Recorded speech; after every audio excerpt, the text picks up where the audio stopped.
지금까지 그 공영방송을 정의하는 여러 가지 잣대가 있지만 저는 KBS, EBS 그리고 MBC까지로 규정하겠습니다. 그런데 이 방송사들에 대해서 정치권이 정치적 영향력을 확대하기 위한 시도를 해왔던 것에 대해서 첫째로는 반성하고 그리고 개혁신당은 그런 움직임에 대해 가지고 강하게 규탄할 것이라고 제가 말씀드리겠습니다.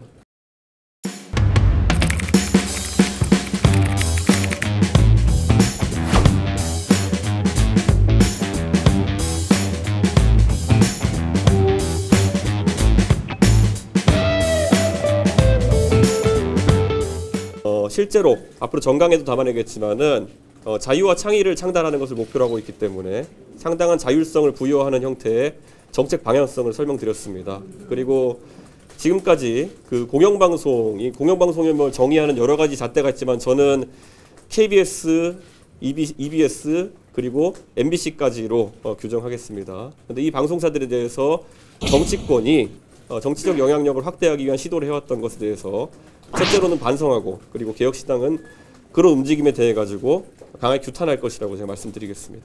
예, 혹시 질문 있으시면은. 어쨌든 신당의 첫 정책이잖아요. 예. 그만큼 의미가 클 거라고 보는데 공영방송 관련 정책이 그 첫 번째 정책이 된 이유가 저는 지금 그 정권이 들어선 이후에 많은 자유가 침해되고 있다는 생각을 합니다. 그리고 그 중에서도 많은 국민들을 대신해서 또 이렇게 질문을 던지고 또 그 질문을 국민들에 다시 전달하는 방송 영역에서의 자유가 많이 침해되었다 이렇게 생각합니다.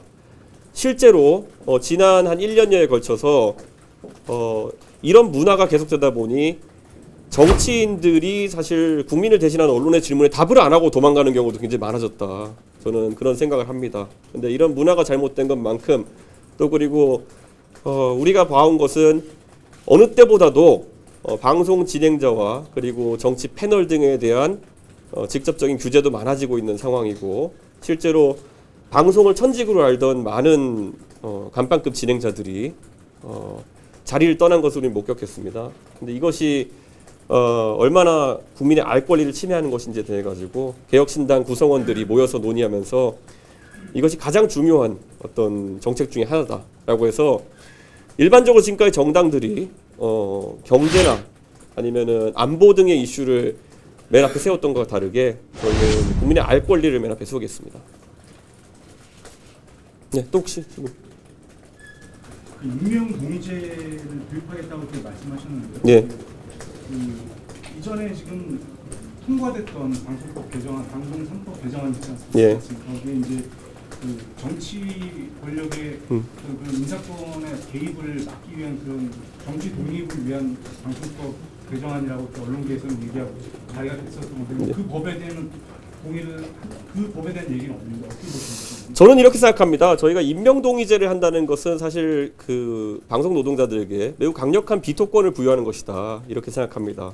이렇게 비토권이라는 것은 권력이 낙하산을 찍어 누를 때 집단적인 총의를 모아서 굉장히 강한 저항을 할 수 있는 방법이다. 그렇기 때문에 오히려 사장 선임의 방법에 대해 가지고는 저는 오히려 어느 정도 방송 노동자들이 여유를 가질 수 있다는 판단을 합니다. 방송 3법이나 그리고 거부권이 행사되었지만은 지금까지의 방향성은 사장 선임 과정에서 사실상 여야의 이사진이나 아니면은 그 선출하는 위원회 구성에 대해 가지고 많이 논의했었다 그러면은 저는 그 부분에 있어서는 어차피 지금 뭐 특별 다수제가 된다 한들 무한 대치가 일어날 수 없기 때문에 여당의 의견이 많이 반영되는 구조일 수밖에 없습니다. 그렇기 때문에 특별 다수제 여부와 관계없이 인사권 그 자체에 대해서는 여당의 의견을 더 존중하는 형태가 유지될 것이라 보고 다만 그 안에서 항상 그 언론 노동자들이 항상 이야기하는 그런 어떤 비토권을 활성화시키기 위해 가지고 그 지금까지는 일부 언론사에서 단체 협약을 통해 가지고 보도국장이나 아니면은 또 편집국장에 대해 가지고 이런 것들이 진행된 바 있고 또 민영방송사에서도 사장 임명 동의제가 진행된 바가 있습니다. 그런데 적어도 공영방송사에 대해서는 이것을 앞으로 저희가 22대 총선이 지난 뒤에는 법으로 강제할 수 있게 하겠다가 이번 저희 생각의 골자이고요. 사실 오늘 논의된 언론에 대한 여러 가지 생각들은 저희가 초안이 있었고 그것을 언론 노조와 그리고 또 KBS 관련 문제 같은 KBS 노조와도 저희가 상의를 거쳐서 일부 조정한 방안들입니다.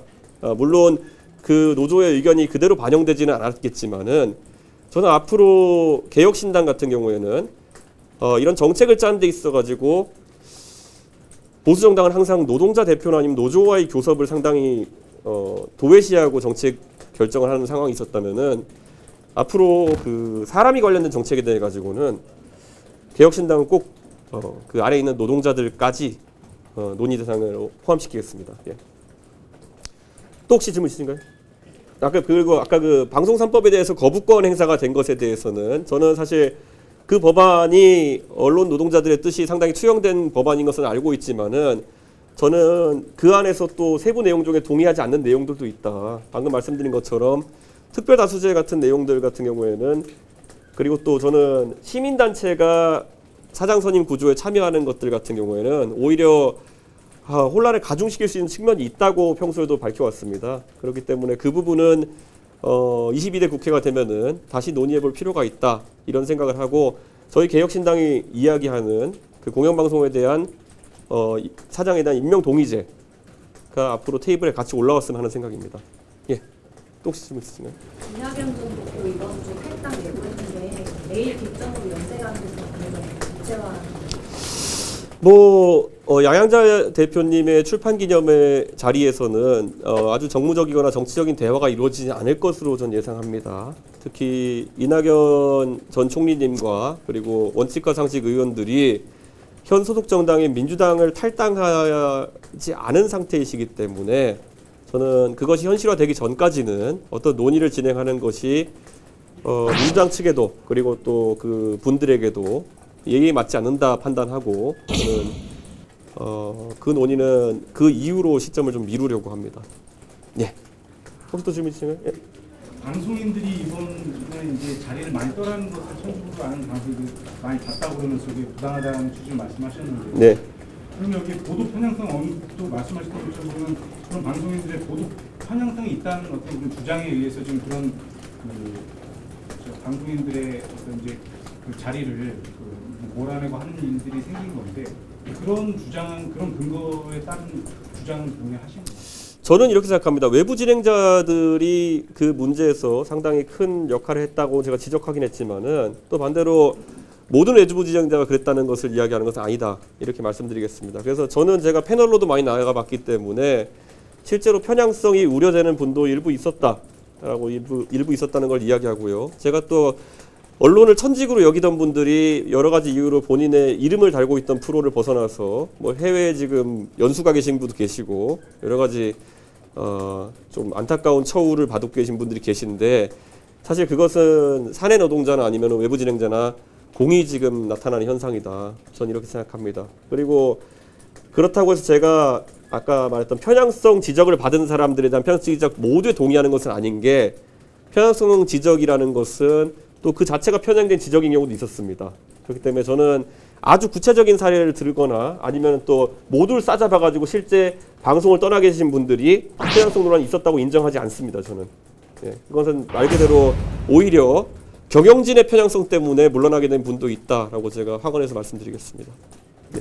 그거를 그렇게 해서 떠나는 이런 부당하게 떠난 사람들이 생기는 경우를 막기 위한 방안은 혹시? 그래서 내부 진행자들의 활성화를 이야기했습니다. 저는 사실 방송을 하는 과정 속에서 공영방송, 제가 오늘 공영방송을 주로 이제 다뤘으니까요. 공영방송의 진행자들은 충분히 훌륭한 경쟁을 통해 가지고 회사에 들어와서 또 전문적인 경력을 쌓은 인력을 양성하는 방향으로 가야 되는 것이 아닌가 이런 제 개인적인 철학을 갖고 있고 개혁신당의 구성원들도 그 방향성에 동의했기 때문에 오늘 이런 내용을 발표하게 되었습니다. 그래서 지금 뭐 내부 진행자들의 선임에서도 또 이제 한국방송공사 내에서도 또 공정성 시비가 일어나고 있는 것을 알고 있습니다. 저는 앞으로 이게 지금 민물이 맑으면 아랫물도 맑아진다고 임명 동의제라든지 이런 것들이 활성화가 되게 되면은 또 내부 경영진의 또 그 편향성에 의한 또 진행자 선임의 편향성 이런 것들도 장기적 관점에서 해결될 수 있다. 저는 이렇게 생각합니다. 지금 굉장히 혼란스러운 그런 어떤 방송 장악의 기도 때문에 이런 파생되는 일들이 있는데 바로잡기 위해서는 정치권이 이 장악 기도를 내려놓고 어느 시점부터 윗물이 맑게 시작하는 것부터 해야 된다고 생각합니다. 예. 틀린 만큼 어쨌든 1년 구성과도 연관이 될 것 같은데 혹시 지금 개혁신당의 합류 의사를 타진한 전현직 언론이 있나요? 제가 그건 밝히지 않겠습니다. 그거는 아마 언론인들의 참여는 다들 예상하시겠지만은 나중에 이제 비례대표 공천이나 이런 과정에서 드러나게 될 것인데 이게 미리 그런 어떤 뉘앙스가 나가게 되면은 예스 노로 자꾸 물어봅니다, 사람들한테. 그렇게 되면 저희가 실제로 의사 타진이 된 분이라도 곤란함을 겪을 수 있기 때문에 그런 부분은 차차 얘기하겠습니다. 예. 윤석열 정부에서가 방송장을 하고 있다고 보십니까? 저는 아까 말했듯이 전문성, 방송이라는 건 전 전문성이 필요한 영역이라고 생각합니다. 그런데 전문성이 없는 인사가 어떤 이유로, 예를 들어 보통은 그 공기업의 어떤 전문성이 없는 사람이 갈 때는 경영에 대한 전문성이라도 가지고 가는 경우 많은데 사실은 방송에 대한 전문성과 경영에 대한 전문성이 양쪽으로 없는 그런 분이 사장으로 선임되는 과정은 어떤 다른 의도가 있다고 해석될 수밖에 없는 부분이 있고 그것이 방송사의 어떤 논조라든지 아까 말했던 보도 부문의 어떤 특정한 방향성을 강제하기 함이 아니냐라는 지적은 있어 왔고 저는 일정 부분 거기에 공감합니다. 네. KBS 박민 사장 같은 경우에도 어떤 방송장의 의도에 의해서 내린 이번에 했던 인사라고 보십니까? 제가 말했던 방송과 경영의 양쪽의 전문성이 특별하게 이력에서 보이지 않는 분이 박민 사장인 건 맞는 것 같습니다. 네. 여기까지. 국민의힘 내기는 한데 네. 이재명 출범 일주일이 지났고 네. 광주에 네. 한동훈 비대위 출범 이번에 행보에 대해서 좀 크게 판단하시는지 뭐 제가 따로 평가하지는 않겠습니다. 그거는 예. 알겠습니다. 예.